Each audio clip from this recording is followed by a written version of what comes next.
What's up, guys? This is the Canon RF15-35mm F2.8 L USM Lens. Wow, Canon loves to stuff their keywords into their their lens. So I've had this for about 3 years. I'll take it off the camera so you can get a closer look at it. Had this lens for about 3 years. I do a lot of videography. My wife does a lot of photography. But if you know anything about Canon and their glass, this glass is just incredibly well made. There's the back of it, as you can see. I don't want to leave the sensor exposed too long. Go ahead and put that back on there. To click it in, you're just going to line up the red dots like you would with pretty much any Canon camera. There we go, and we'll click it into place.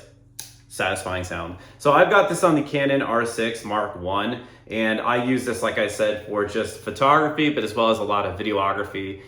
The 15 allows me to really punch out wide so I can see more of the landscape or the urban environment if I'm like shooting buildings and whatnot. And then for general vlogging purposes, familiar sight here, it's very, very good for capturing more of the full frame in the background because you can punch out so wide.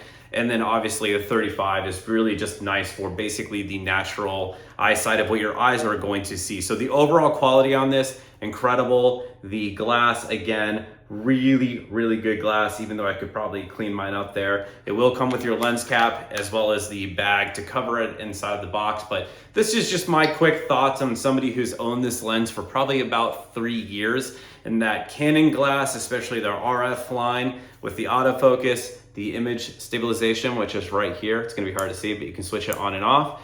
It's just a fantastic lens. If you're anybody who does videography, photography, or vlogging, which is pretty much anybody who owns a camera, this is definitely a great pickup.